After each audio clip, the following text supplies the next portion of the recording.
there in chat as to who you think is going to win, and I think, I'm not 100% sure, but we might be able to check in with the current results of that, but do keep voting, regardless, if we're able to check in with the results. What do Deadlykittens need to do now, considering that first game? Do they have to be worried about going on to the next map, which will be Infernal Shrines, if there's going to be some wild pick coming out, or do they kind of need to calm themselves and just kind of play their own game? What are your thoughts here? I definitely think they should just keep playing their own game, because you can't really adjust a counter Fnatic because they always have something else. So they can like counter all they like. They could okay, we're gonna pick whatever it ends up being that would deal with Samura. Yeah. And Fnatic will just come in with something else. We saw 2 bans against Wobby. Now they have 3 if they really want to focus ban the Samura. What you need to do is maybe remove some of the execution potential from Fnatic. If possible, maybe the Anub'arak, which is super high priority, maybe the Genji for that finisher to try and prevent that potential. Fan, thoughts? Yeah, I think they should just play to their style, maybe just try and get a strong team fight comp. We saw they tried to play to the map last game with strong picks like Greymane and Artanis. You know, in theory, that's a really good map racing BOE. You know, those are good picks, but they missed the fact that they couldn't really kill anyone on the other team. So, you know, just play to their strengths, and they should have a good chance. All right, let's get into the draft for game number 2 here. Deadlykittens currently 1 game down, looking to try and bring it back, and if they do bring it to a 1-1, they will gain themselves 1 point in the group stage. We'll keep reminding you about how that is all structured, because it's not as familiar here in the Heroes of the Storm scene. So, what are we expecting right out of the gates? Any thoughts? Zeratul again for Fnatic as a ban? Looks like they're hovering Uther. It looks like Deadlykittens might be a team that really prioritizes it, given the, you know, 2 straight bans on Uther. And who can blame them? One of the best supports in the game, as we mentioned last time. Super effective against Genji as well, which Fnatic have shown to run. Deadlykittens continuing with the similar theme. Dahaka even better on this map, just due to the global potential he offers and the map being a little bit larger than BOE. And of course, the AoE potential when fighting on the shrines. Oh, you mean Bugatti for Dahaka, Bugatti right? Dahaka. Isn't that what it's called now? No? Isn't that a new skin? Not officially, but maybe it should be. Right, 200 miles an hour, yeah, I remember. I want to emphasize that most of what we've seen so far from Fnatic in the previous game is something that Deadlykittens could have known about if they've done their research. But they made it clear to us that they wanted to play their own game, as they believe that generally copying Korea's strategy should be good for them. They've done a bit of that, but they want to play their own game because it's too much work to counter every single team in attendance. So you must believe in your own power. If it's not enough, too bad. But at this moment, you cannot become Fnatic number 2. Right? There's no time to become that. No. So they should do their own style again. They know what they're going to be going up against. I was going to ask, do you feel like that they will go to Genji here, considering the differences in drafts here, but they're going to go with a true old staple, Vala Oriel. I think it's probably quite a safe duo to pick early on. What do you think? Right, so the thing about Genji on Infernal Shrines specifically is I think the hero has lower value on Infernal Shrines than on almost any other map. Almost any other map, I can definitely see Genji being the first pick. Yeah. However, on Infernal Shrines, Genji is a hero that has a weak PvE. It's one of his few weak points. You know, Genji cannot really do the shrines that well. He has no AoE damage that can clear quickly. So we see the Greymane with great AoE being picked first, and the Vala Oriel coming in as a response. Both sides getting the assassins with good AoE damage for the shrines. Malfurion and Anub'arak coming in. Yep. Staples. Indeed, Anub, absolutely terrifying. Big catalyst to almost all of the kills that Fnatic had in that first game with the cocoons, with the stuns. That's how he works. And once again, they've already got an incredible finisher in the form of Greymane once again. And this is also going to give them a lot of AoE for the objective. And Anub'arak, one of the perfect frontliners to try and zone out the enemy team. Yeah. Thoughts on bans? I wonder if Deadlykittens will remove someone with a big silence or disable. Zeratul and Gul'dan are 2 primary ways to deal with the holy trinity of Vala, Ariel, and a secondary support. It can be difficult to just kind of go up against them straight up, because they're going to have a lot of power in that. Actually, it's going to be one of Ariel's main counters, Chromie. Crystal Aegis is easy to follow up with Chromie's skill shots, and you can just burst someone that was just safe from death. Yeah. For Fnatic, I wonder if they will remove Tassadar. Vala Ariel Tassadar, very big, December 2016. Yes. It makes Vala almost be able to play on the front line. And it looks like Deadlykittens, being influenced by Korea, taking that meta for themselves is where they're headed for. So I wonder if they'll remove Tusk. Is Fnatic in a weird spot, though, where if they did remove Tass, there's still Zarya to deal with, things like that, more shields, So etc.? as such, they're not dealing with it. Banning out the Sonya instead. They want to remove some of that Shrine AoE, that solo lane potential. Right. Even though it is against an Anubarak, one of the heroes with the most stuns in the game, which is pretty good against Sonya, trying to stop her spinning. It's still very effective. If you're able to win a solo lane against Fnatic, then you're going to put yourself in a potentially decent position. All right, next 2 picks coming in for Deadlykittens. From here, where they have technically the Hypercarrier Valor, they probably need more than an Oriel. What would you say to actually assist that? Right, like you guys said before, I would be maybe looking for some additional protection. Ooh. Oh, they go with the Ragnaros here. So Ragnaros and Sonya, 2 of the very popular melee assassins on Inferno Shrines. Both of them have great AoE and can, you know, either solo the shrine or just finish the shrine very quickly. So making sure they get one of those is a smart choice by them. But additionally, I think Deadlykittens' composition right now is very brittle. They have no cleanse. Yeah. Ragnaros is not the tankiest frontline hero. So there we go. Like I said, I wanted to see them picking up either a Tassadar or a Zarya just for more, you know, shielding of their composition. I also think when you're up against a Nubarak, everything you pick must fulfill 2 conditions. 1, high attack speed, so that you can easily bust the cocoon. Yep. For whoever gets caught, Tassadar has that, that's great. Secondly, you'd like to have a few moments of independence, where when people get cocooned, when people get stunned, the others can take care of themselves. Tassadar fulfills this condition. Ragnaros, not really. So I'm a little bit concerned for that one. That's true. Very, very slow. 2 more picks here for Fnatic. Tetra, any thoughts? Potentially a second tank if they really wanted to. Of course, more shrine damage is always nice. There's the potential for only really 1 spell shield on the side in the form of Ragnaros. They already have Cocktail for some poke damage onto the shrine. So more of that would not be unwelcome. Maybe they could probably use a more sustainy solo laner of their own to deal with Ragnaros. Greymane can do it in terms of damage, but someone with a bit more self-sustain would be Is there a good. potential for something like I was going to say Gul'dan, but they're going to go Genji Leoric. Yep. Thoughts, boys? I was going to say, you know, the mage pick there did look nice, but it might also be Genji just because of the sheer power of the hero. If you can get a Genji, even though Inferno Shrines is not the best map for it, it's a 4-5 pick. It's a very, you know, it's a value Genji pick for how strong the hero is just overall. But I would have also loved to see a mage in that slot as well. I think either one could have worked. Yeah, they have crazy finishing potential as usual. They have a noob, they have Genji, they have a Greymane. Someone is going to explode unless Tassadar and Ariel can be seriously on point with their protection. And of course, they did go for that solo lane. They have Leoric, sustain the solo lane to deal with Ragnaros. Oh. Stitches comes out for Deadlykittens. Okay, so We've got the claws, now we've got the hooks.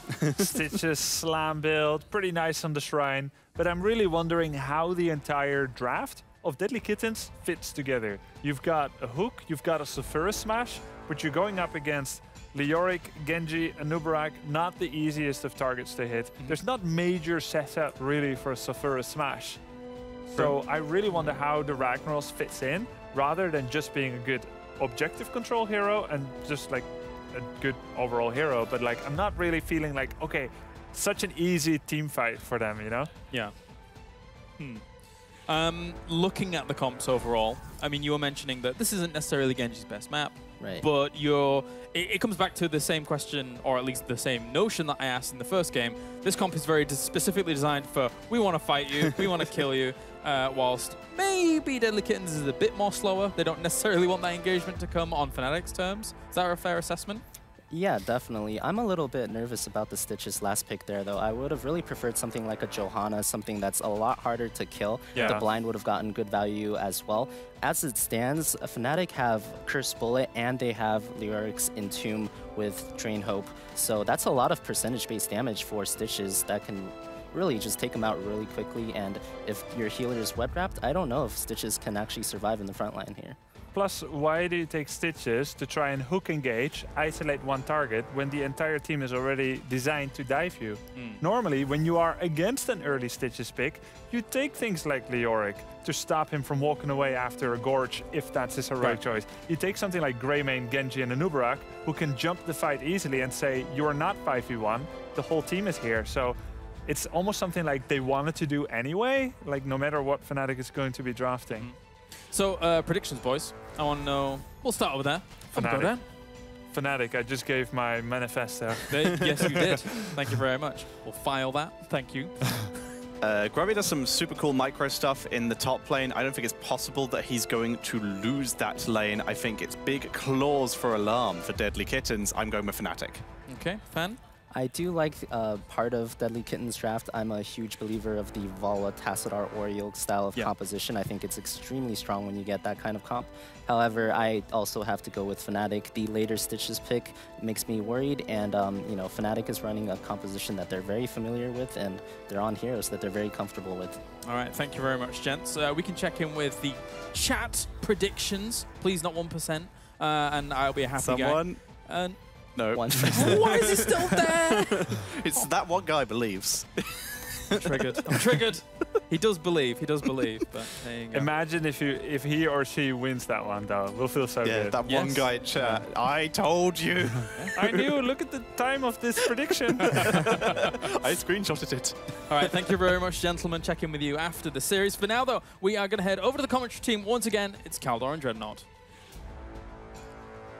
The 1% that we have here, this is one of those moments where we have to admit that Fnatic needs to win this with a 2-0. They are the favorite going into the series. They are the favorite, and I think more than anything, looking at this game specifically, the draft, I very much agree with a lot of what we saw over the last game, that it is so dominant here for Fnatic. Very well-rounded, very comfortable, and you know, we know that Fnatic, if you get exactly what they want, they're gonna put on the paint. And we have them to the left side in blue with Booby on Leorix, Maxi on Malfurion, Schwimpy on Genji this time, as Quacknix takes Greymane, and up at that front, of course, Breeze with a Nubarak. And in the red is going to be the Deadlykittens. Zaze will be on Vala, stronger on the Ariel. Enavir is going to be playing Ragnaros, Tassadar played by NSJ, and Stitches is going to be Mir. And this is definitely going to be one of those games where maybe with a good hook, the Kittens can make something happen, but already our panel has talked a bit how it feels off to see that Stitches in that position. He offers you some control over the Shrine, the slam build has already started, but at the same time, normally the idea is you hook a target, you lock it down, you burst it away, and that doesn't really have the same synergy when we're looking at that draft here that really is centered around that Vala as a hyper carry. Yeah, it is a very weird. It does feel like Deadlykittens committed in one direction, and halfway through they were like, you know, that doesn't feel that good. So we're gonna go in a different one. It's not that it can't, because we have seen this hyper carry, the all in the Vala basket composition. It works. It's not necessarily unbeatable by any means, but it is very much a strong composition. Anybody else in the other two roles, it really doesn't matter. Those three can single-handedly put you in a good spot. Yeah, and already in this situation, we have a bit of pressure from Fnatic, the top lane.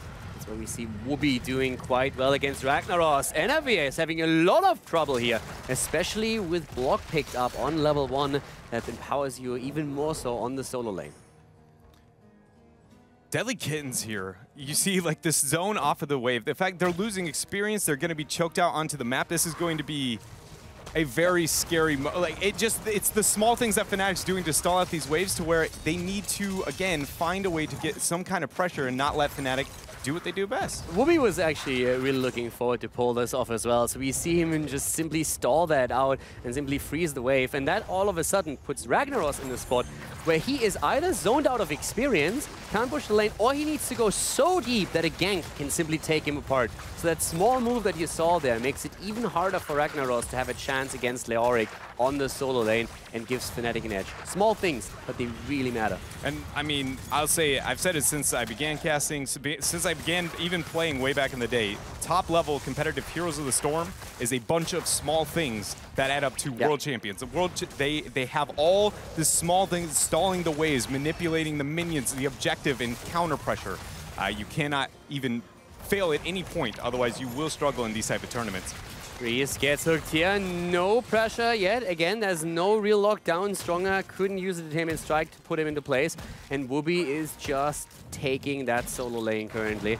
We're also seeing still that focus on Vala. Going into punishment here as the level 4 talent. We really need to keep an eye on her. Vala is basically the Deadlykittens ticket to a potential victory in this game. Yeah, it very much is going to be that, or I view it as like maybe a very late game mirror. I can see Stitches in the back half of the game just really, his damage output is nothing to be laughed at with this type of build. And so, you know, one good hook really could be the case, but again, they don't have necessarily solid bursts, not a solid CC follow-up. It's going to be more of like a, oh, this guy is out of position, barely gets away, and then finally confirming a kill with that hook. Also, since we're talking about the Vala, we also have to mention Tassadar, and besides him being in a bit of trouble, spray game on point, by the way, we are also seeing him on level 4 with Kala's Light. Tassadar, of course, has seen a couple of buffs just recently, and one of them was towards Kala's Embrace. You know, the lifesteal has been increased to 90, but at this point right now, still looking to just save targets. And talking about saving targets, the first kill in the game, Leoric will be taken out at the top lane. Very well done there by Deadlykittens, realizing the overcommitment of resources down on bottom. Fnatic was like, we can get a front wall and the shrine, we're going to go ahead and take that, but nice punishment here for Kittens, and it's going to allow them to not only keep up an experience in this game, but they net themselves that first Punisher. And I want to talk about another talent that I think is really interesting, because Royal Focus on Leoric is a talent that we've seen a couple of times, and usually it is paired with Lingering Apparition. The whole idea is really to just move from lane to lane and burst waves away. You can be a massive nuisance to your opponent just simply getting that wave clear in. Fnatic has given up the first Mortar Punisher. They were trying to trade by taking down structures, but Leoric is going to have a huge impact from here on out, just trying to clear waves on 1 or 2 lanes and allowing the rest of the team to have a bit more space for their movements. We do see that Deadlykittens kind of volunteered to commit a lot of resources, the 4-man even, to follow up onto this top part of the map, but they did it, you know, I feel like a smidge too late, but Fnatic actually, the rotation, we see the collapse there. Breeze is going to try and collapse and get this punishment. I was going to say it felt too late for Deadlykittens, but Fnatic wasn't punishing up until there. Deleted! Avenir is going to be quick to follow. That's another reset. Resets are in, and that was just fantastic. Strong in a bit of trouble now as well. Shrimpy still on the prowl, so is Quartnix, and that is going to be the end of Oriel. Fnatic closing the deal with a triple kill. Yeah, I was like, for a moment, because Deadlykittens, they had the Punisher, right? Yeah. And they wanted to siege up with it, but they decided to commit 4 people only once it was dead. And I was like, well, why doesn't Fnatic commit and heavily punish that? But, you know, a couple of seconds later, you know, they just apply the pressure. Fnatic sets the tone of this game, and now they have themselves, again, a full level lead, pre-10. And look how they immediately capitalized on the triple kill. They immediately go for structures, more experience towards their team, and they have an entire level lead once more, achieving the heroic talents before the opponent. And that's exactly what they need here. This is now going to even be more of a blow-up comp than before with a Cursed Bullet on Greymane, and we've been talking about Anubarak and that dive potential into the backline by cocooning a target and just getting that focus on potentially Vala and dropping her as fast as possible. And we already began to question the solo survivability of a Stitches up on the front line, knowing that we would have the Cursed Bullet coming in here from Greymane. But then, yeah, as a fan alluded to, the fact that we're going to have Cocoon going on to the Ariel, the one thing that really terrifies me is we already know Stitch is going to eat a lot of pressure. The biggest thing is that he went full damage build, right? Now, granted, a lot of the world is considering this as the norm, but it is drastically limiting his defensive options throughout his talent build to actually maybe survive that. And I just feel like it's taking what was already a concern and possibly exaggerating it exponentially. Especially Oriel has because of that, and Tassadar. They have to be so on point. The main priority is, of course, Vala, but if all of a sudden the game turns against Stitches, they need to be there. There's already the attempt to shield Vala. Here's the attack and the kill as the hyper carry goes down. Shrimpy confirming it in the end, and the team turns around to focus once more onto the objective. Cocoon, so it kind of rose out of the European region, and you can see how well and comfortable Fnatic is with that. It's net them a lot of kills up in game number 1, game number 2 as well. And here is the Entomb. Genji goes in, getting the damage, and Anavir. The fire was lit, but quickly put out. No chance. That was really well done. And once again, you start with the Entomb. Leoric was on the lanes trying to get the wave stack. Royal Focus helping him to get the wave clear. And then just for a second, Ragnaros oversteps Entomb, and everybody is there with him. We see the root coming out of Smexy on the Malfurion. Breeze jumps in, and then we have Shrimpy to confirm the kill. Perfect synergy here, and now they push in with the Punisher, goes straight for Stitches. And the Cocoon dropping onto the Ariel. A matter of seconds, Zaze realizes he's going to nope on out. Oh, it feels so bad to be stronger. The B-step. B-step by Smexy. Yeah, he can use that, but it's not gonna save. So one of the coolest things about the Entomb flank that we saw through mid is that it killed Ragnaros, and Ragnaros would have been able to Molten Core defend that bottom fort, which, so essentially, Fnatic took one advantage and amplified it into a full structure, talking about the Molten Core. Get wrecked, son.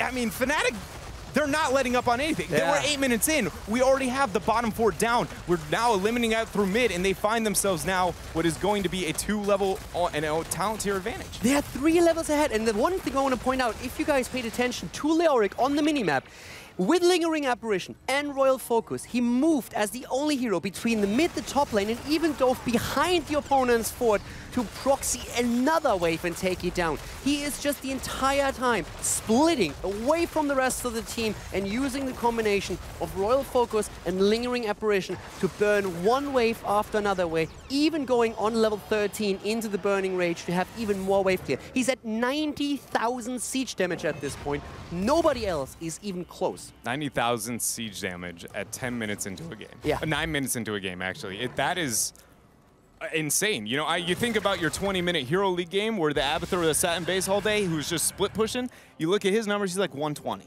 We're 9 minutes into this one, and Leoric, just the pressure he has put out here. I mean, it really is the reason that they have that 3-level lead. Yes, they've been dominant with the 8-1 in terms of the kills, but that itself is only going to be level and a half. Wubby single-handedly just being able to pull his team ahead here. And Deadlykittens, we're really kind of seeing the side effect of wave clear, you know, pushing the minions in. It's limiting not only the experience they can obtain themselves, but it's giving vision for Fnatic, and that is where they can wait for you to overextend a little bit too much, and this happens. The attempt, not quite what they wanted to, but Tassadar still falling. Here comes Oriel with a quick Aegis, and thanks to the helping hand of Stitches, is able to survive here. But this is one of the first times when Wubby actually joins up with the rest of the team and says, guys, now we just push in as 5. We are about to hit level 16. It's a 3-level lead. We get the talent advantage, so we can get some pressure on. As the Shrine is called out on the map again, Fnatic is just in full control of this game. They very much are, and now it's really just the question is, can Deadlykittens... Oh, man, Zaze ends up going down there. The bile will be enough to buy some peel, but it feels like that's about the 5th or 6th pick that we see Fnatic end up getting, where Deadlykittens didn't even get to react. Between the initiation, Anubarak, Cocoon, and Genji, they just all right-click and... Here again. Yeah, my goodness. Once again, they go in. Oriel in trouble. Stronger trying to run. And he can run, but he can't hide. Shwimpy takes him down. Looks like Tassadar might fall as well. Cocoon comes out. Breeze, they want to go through the wall and potentially get the kill here as Genji jumps in, and they are trying to get both of them. Stitches goes down, and they still aim for Tassadar. Can they get him? Ragnaros with it, nearly dropping Genji though. Molten Core. As we see Breeze falling finally. They end up getting the damage there. Quacknick's falling so very low. I don't think Smex can out-heal this. Vala ends up getting one more pick. 36 skeletal defenders is Zaze trying to abuse that passive, but luckily Wubby here will be able to confirm this Punisher. So Deadlykittens needs to apply pressure onto the skeletal defenders right now. Yeah, Wubby is going to try and use that late. I don't think he's going to try and wait for as long as he possibly can. Smex is also in position. They want to make sure that the 2 heroes that are dead are going to come back in time to push with the Punisher. That's the only reason why they don't immediately take the last one. And Deadlykittens is trying to find the window to, yes, Fnatic will have all 5 members, but at least we'll have the 16 talent here. We might be able to defend with this, but again, we just saw Molten Core used. So the defensive capabilities here of Deadlykittens are going to be limited, and they failed to apply the pressure early enough to make Fnatic be down a member. But I like that they don't go for the Shrine. They have no hopes of actually getting it. The only thing they can do is try to force Fnatic to take it a bit earlier, but with them hitting the level 16, that's a better situation than they would be in if they force an early Punisher and don't have access to the level 16 talent. It's like a 1 of 2, right? You either all in immediately or you don't at all. And the hesitation, my goodness, the lack of that from Fnatic. That is going to be NSJ with 1E. And it looks like they show mercy here. Nubarak actually getting the Beetle to be the real MVP. Yeah, Stitch just showed that Beetle who's boss. Well, right now we have the 16 talent. Let's see what they can do with it. But once again, Wubby is just threatening with the Lingering Apparition to move in and hit the Entomb, and he does. He ends up getting it at the Punisher as the follow-up. Twilight Dream landing onto Stitches, and now Oh, Anavir in a terrible spot. Zay's actually getting the ball down. He's getting a lot of damage. This is the ball of Hypercarry. They're not winning the fight necessarily, but it is not nearly as lopsided as we've seen so far. The Punisher going in, looks towards the core. The root ends up landing on Anavir, but surviving once more. Fnatic questioning, do we go, do we not? And Fnatic is still looking for a potential kill here. 20 seconds for the Auric Deviant Tomb, but Breeze is darting in against Tassadar, and that's the kill. 18 versus 16, 2 heroes down. Fnatic on the core already. Shields are gone as they are wailing away, trying to take this with a 2-0 victory. Yes, 40 and counting as the core is going to be going down here. Wubby only applying more and more pressure. An absolute monster on the Leoric here in this game, and that is Fnatic taking this series, best of 2 series, 2-0. Really well done by Fnatic, and it looked really like Deadlykittens didn't have a tool to deal with this Leoric build. A completely different playstyle coming out of Wubby that we normally see, not that focus on the Drain Hope where you try to be very active in team fights, but more so splitting from the rest of the team, being safe, having increased AoE that allowed them to take a huge lead in experience and pressure lanes, gain vision. Worked beautifully for them. It really felt like Fnatic, we expected to be on kind of a different caliber here than Deadlykittens, and they're just like, yeah, you're right. We'll show it, just don't worry. I mean, we saw between the cocoons, the initiations, again, time and time again, they were just trying to slightly get Deadlykittens a little bit too far away the base. The minute that happens, Genji's in, person's dead. Yeah, great coordination from Fnatic, but we are going to hear a bit more from our panel about game number 2. That's right, thank you, gents. Good start, of course, for Fnatic, a 2-0. That means 3 points for that 2-0 going through the groups here. What do you guys have to say about this Infernal Shrines game? Any things that really stood out to you guys? It went kind of as I expected. Ragnaros was at much risk being a frontliner, and so is Stitches. Fnatic is a self-professed warrior punisher. They said so. Like, we're really good at punishing front lines. And Ragnaros Stitches, they didn't have an easy time.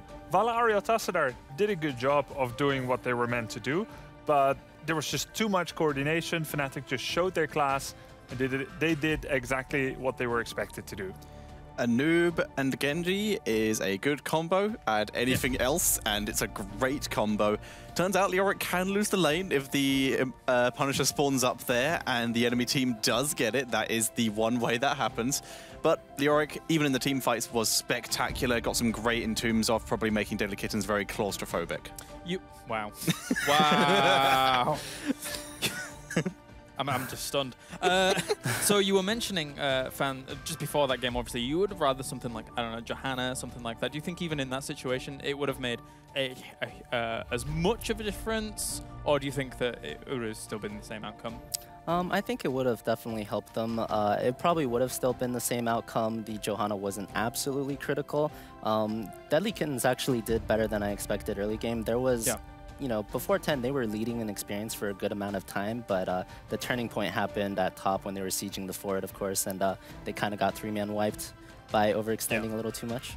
All right, well, I think we do have a replay set up, right, Fan? What's that ball? So that replay is actually exactly what I said of the turning point at the top fort there. Okay. So we can take a look at it here. We see that, you know, Deadlykittens is ahead. If we could slow this replay down and pause it in a sec here. Perfect. So 2 things I want to focus on, if we could pause right about now. So first thing is, notice that the fort is hitting Ragnaros right now. We see that, you know, Ragnaros is tanking the fort shots. That effectively makes him useless this fight. He has to get out of it. He's really slow. And the second thing is Fnatic is coordinating this. They're bringing everyone. They see Tassadar in mid lane, so the Vala only has the Oriole for backup, and that's not a lot of backup. We'll notice that the Oriole has no energy bar right now, so that's like no healing. And you notice Fnatic, they are flanking from every single angle. Every one of them is ready to go onto the Vala, who is CC'd under the fort here. And this was the biggest turning point. Deadlykittens, they overextended for maybe 3-4 seconds. Fnatic capitalized big, and you know, Vala Oriole, this is the strongest power spike of the game, pre-10 for them. So they really should be winning very hard, and this was, in my opinion, the turning point of the match. So we can play this on. We see very beautiful coordination from Fnatic. All of them go straight on the Vala. Gets exploded. Yep. And from this, they're able to salvage the early game, whereas they might have been a level behind if Deadlykittens didn't give up any kills and kept pressuring with their lineup. Right. They get 3 kills, and of course, Fnatic takes the lead there and was in control of the game for the rest of it. Feels like with Genji's inclusion, you can punish instantly, like people slightly out of position to begin things off. But hey, look at that! Look who's joined us. He's flown in. Hello, Quacknix. Congratulations for the victory. Hello, thank you. I can hear it in my earpiece at least, so there you go. Just hold it up as close as possible, Right. and then you're good. So, gotta ask first, right out of the gates, Samuro, bringing that out in game number 1, cheeky or planned? I mean, you said we didn't dare to do it, so we just did it. No, don't out me. I can't. I get tortured in these Heroes broadcasts, I swear. Is that your whole? No, that's not your whole reason. I mean, Talk to us about the hero. the hero is special, and we want to put the fear in the enemy. That's all I can tell you. Yeah. Like not only this enemy, but the ones moving on forwards. Everyone. Everyone. Okay, fair play. All right. Gentlemen, questions? I really like the Samuro. Was that something that you just thought up of, or is this like a secret strategy you're willing to bust out against everyone? Because not only did you race the Immortals really fast, you kind of used it as a pseudo-global on BOE, pushing the lanes. Seemed like it was a very well thought out kind of thing. Yeah, I mean, it's not like we didn't play it, but it's not like it's a big secret, then we wouldn't have whipped it out. We have a lot more interesting stuff coming out. Do you think other teams are going to be scared of it? They should. If they don't, that's their mistake. If they do, that's a win for us. Okay, fair Might play. force a ban. So Who knows? So we saw you banning Uther basically every single game. Was that a target ban, or is he first ban worthy, or did you just want that to avoid Genji? I mean, I can't get too deep into it because, Yeah, obviously we're surface playing level. tomorrow as well, but we felt like doing it today, so we did it today. Okay. So what's your outlook on the group as a whole? Obviously, there's a lot of, I would say, expectations on Fnatic's shoulders coming into this tournament, but looking at the group, looking at the potential playoffs forwards, what are your expectations? I mean, obviously we're expecting finishing top 2. Yes. If we come 4th or 3rd, that's fine as well. The goal is to get out of groups, but yeah, we're really aiming for top 2. Whether it's 1 or 2, it doesn't really matter. We'll have to see. Maybe it's even tactical to go to get to 2nd seed, but I don't think we're ever gonna risk that. So if we have the potential, we're just gonna go for seed 1. But Of course. yeah. A lot of competition in the group overall. So thank you very much, Quacknix. Obviously, we'll maybe talk to you down the line as we continue on in the group stage. So that is Quacknix and Fnatic advancing on with the 2-0 as that is ranked up there. So they will take the first place in the group to start things off. And then down the line, we'll be getting some more games in just a little bit. Unexpected results for you gentlemen here to begin? Looking at MVP Black versus